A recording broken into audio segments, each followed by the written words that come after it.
Hello YouTubers, my name is X Factor. Welcome back to another episode of Battlefield 4 Tanker Tuesday. I'm finally back from EA Redwood Shores, the headquarters, after doing another recording event. You guys will see that footage on the 11th on my channel once the embargo pops. But I can tell you this, after I land that Jesus nade, I played on the most epic gaming PC I've ever seen or I've ever been in the room with. It was an NVIDIA-made Titan X triple SLI with the same CPU I have, the 5960X. So much horsepower, it's not even funny. It was a 4K monitor playing at 60 FPS, and the game I was playing was 110 plus FPS at everything on high and ultra, everything all the way up. Absolutely a beast machine, and oh yeah, it was absolutely quiet. And the case alone was $800, this iWin tow case. Absolutely crazy. Beautiful. I'll actually put a link in the description so you guys can check out the picture from when I was gaming on it. And then again on the 11th we can actually talk about what I did. So this is not the traditional start to Tanker Tuesday. Usually I just jump in the tank and that's how we do it. But I was looking to get some footage with different weapons. There's more variety on my channel right now. There's going to be a lot more as I start using more PDWs and different carbines. But our tank wasn't positioning very well. It's kind of sitting in the middle.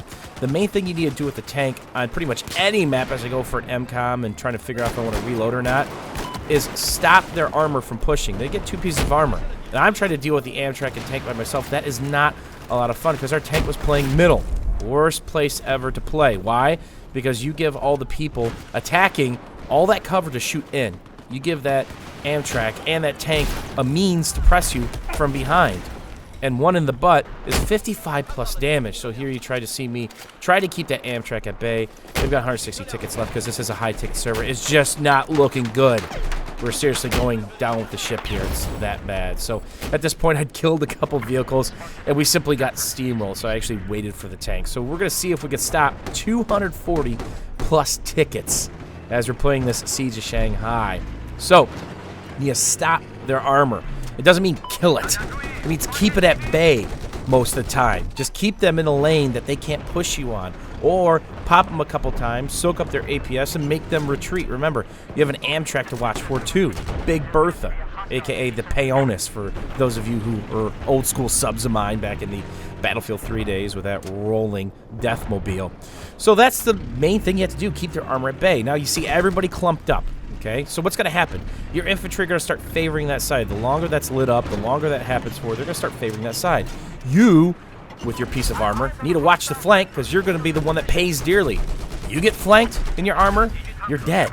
It's that simple because this round's about to get super, super hot and heavy. There's a bunch of Wookiees because we were live streaming this round. There's a couple on my team. There's a whole bunch on the other team, and they all went engineer. Trying to PTFO to the Maximus. There's going to be RPGs, straws, smalls, javelins, everything coming at us. So I'd like to thank 1 or 2 people for repping me, which you'll see throughout this video, one of which is in my tank, a Wookiee, and then a couple people who are spot repping me as I got in trouble. And I actually get in trouble with the primary ammo in the tank. In Battlefield 3, you had unlimited primary ammo as this tank sneaks up on me and I reposition. So dinking and dunking. Not going for the knockout blow here. Pop APS, get one in. My engineer gets out. You can see it looks like it was a miss, but his reps is chasing him. Do I chase this kill down? No, not yet. My APS is down, and here's why. There's a million people right here. So we could steal a quick peek, pop APS again, maybe retreat just a little bit, and try to dodge shots.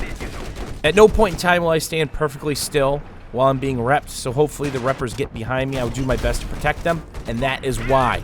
I don't want to be a stationary target for the RPGs, and of course the straws and the bendable small. So here's where we make our move. Didn't use my APS yet. Why? Because I didn't take damage. Pop it now, roll into the second shot. He popped his APS, but guess what? We're going to get that ass. Line it up. You cannot survive that. There's no way. It's 55 plus damage each shot. And again, it messes with his shot, his angle. He's not going to be able to hit infantry because his back is to us. So it's all about picking and choosing when to press somebody. Not just infantry, but armor. And here comes the RPG spam, down to 22 health. And they are doing a wonderful job aligning me up from different angles. And that's the key. Whenever your engineers, whenever your infantry spread out, that makes life tough for armor. For tankers specifically, as an RPG or small, just kind of freezes. And here's where I'm getting in trouble with primary ammo because I'm spamming it just a little bit too much with infantry. Is you do that rocking motion, that will more than likely save your bacon. Those infantry spread out, they can put so much pressure on you from so many different angles.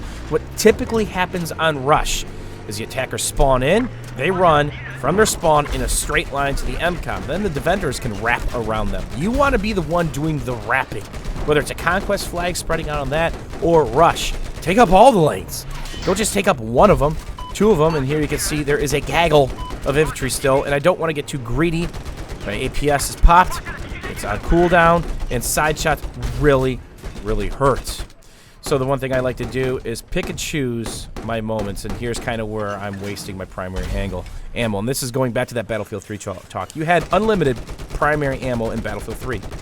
You could shoot 1,000 shots in a row and didn't have to worry about your reload. In Battlefield 4, they gave you X amount in reload, and a very slow reload, and that's probably my major complaint as I figure out where the Amtrak's at. It's the last thing I want sneaking up on me, and position properly to take minimal damage, and obviously he'd been a little hurt, and down he goes. So back to this ammo thing. My major complaint about the armor gameplay in Battlefield 4 is you can have the better positioning, you can have the better pillaring skills where you're using cover to go back and forth and just expose yourself when you take your HMG, LMG, or your primary shot. But more than likely, you do not have enough ammo to take on 2 tanks heads up. We are taking min damage. I really wish they'd increase that by 1 or 2 shots. Obviously, if you're shooting them as quick as possible, you're still going to run out. But you shouldn't be absolutely screwed because you had the better positioning, you had the better pillaring, you had the better map control, map awareness. You shouldn't be penalized simply because another piece of armor rolls up, let alone a third. So that's kind of like always been my main qualm about Battlefield 4. I can understand why they did this. But back in old school Battlefield titles, you just went back to the base and reloaded. You had a bunch of shots, you just went back. Or commander crate dropped, or whatever it was. And that was it. So they could have done a system like that. I'd have loved that. It means you can go ham for a while, not worry about the cooldown, not worry about your reload, then simply go back to base, which is time consuming in its own. So here you see me getting a little bit of love from another Wookiee. And here I'm dinking and dunking. Not going crazy, just watching this lane. Remember, it's my job to keep those 2 pieces of armor in check, and my job from keeping these guys from flanking our infantry. The infantry are my strongest suit on this map. If I could bait their tank into taking a bad corner, chasing me, more than likely there's going to be a ton of infantry on that corner that the tank doesn't realize. He's going to get a bunch of sandwiches he doesn't really want to eat because he's not hungry. He just had a bunch of pizza. And he's going to get some RPG straws and smalls. So here you see me missing a couple of shots. And I'm trying to juggle my ammo. Not get too crazy, but just keep them at bay. Not taking a shot every time one's available. And here I'll give a talk about this. I don't just pillar, where I barely poke out. I will pull up full speed, brake check, stop, pop, anything I could do to throw off that tanker shot, the RPG, straw, or small shot. Because it's about not being predictable. If I do the same peak every time as I finally land a shot after I get the misses out of the system, it's about not being predictable. And that goes for infantry, and that definitely goes for armor, because as armor, you're a massive target. Absolutely massive target, and everything is out to hurt you. Especially when you've been raining death on them for a couple minutes, as there's a guy in there. So the one thing that really helps armor is this new spring patch. I know there's a lot of controversial stuff in the spring patch with the TV missiles, the SRAW, but something that really helps out the armor is the mortar nerf and the UCAV nerf. So you don't have to worry about that spam coming down on you instantly. You've got 45 seconds for the mortar until they can use it upon life, and then you got 60 seconds for the UCAV. And if you get a MAV out, that mortar user is done for another 45 seconds. It simply just doesn't pop back up. So it's really changed the dynamic of armor play. You're actually safe to repair on certain sets of cover. And of course, the UCAV can just reach out and touch you from absolutely anywhere at any point in time. So it's kind of like a breath of fresh air, whether you're a chopper pilot with the UCAV or you're an armor guy, right? It just completely changes the dynamic, makes it more about the gunplay, which is always good in a Battlefield title. So we've got 1 MCOM left. There are 70 tickets, and I'm just watching this. Now, here's why I don't pull up. Their tank is keeping me in check. 1. Number 2, there is a collective shit ton of infantry on that rubble pile and beyond in those concrete pillars all over to the right. I don't want to get baited. I want to be the master baiter, not being the one baited. So here we go. Get up underneath them. When to ram, when not to ram, and basically take their shot away. But again, it's the Amtrak. You have to be worried about somebody jumping out with C4 or whatnot. Another thing I'm considering doing is changing my crosshair color. I thought green was going to be the way to go, but I have a hard time picking it up on certain maps. So I might kind of dink around with that color just a little bit, but that's kind of to be determined. I know we did a video in the past talking about everybody's HUD settings and whatnot. We might go bright orange, red, I don't know yet, but this green thing really gets me lost. So when you're using the HMG, it's all about getting that lead on those targets that are running at long range and minimizing your shots. Because if you tap fire this 1 or 2 bullets, it's pretty darn accurate. But the longer I have to tap fire, the more shots I have to shoot, the less accurate, the longer that time to kill is, the more things are going to shoot at me because obviously I'm exposed. And there you see the love from the group. And now we got the tank lined up. So we got 4 shots left. Worry about this infantry, and that's another thing to do. If you're waiting on your shell to reload, don't just have those horse blinders on, right? You ever see racing horses? They have those blinders on. They can't see to the sides of them. They can just see immediately in front of them. Don't get too trained in on that vehicle as that flashbang reaches out and kind of affects me there. Work on those infantry. Reprioritize the target. So you're going to see me kind of push up, and then, oh, wait, the tank is pushing me. Am I the baiter or the baitee? A lot of times it's playing games with your positioning. He tried to take the advantage of me turning my back. Smart, but then he realized we had a bunch of engineers down here, and they just absolutely nuked him.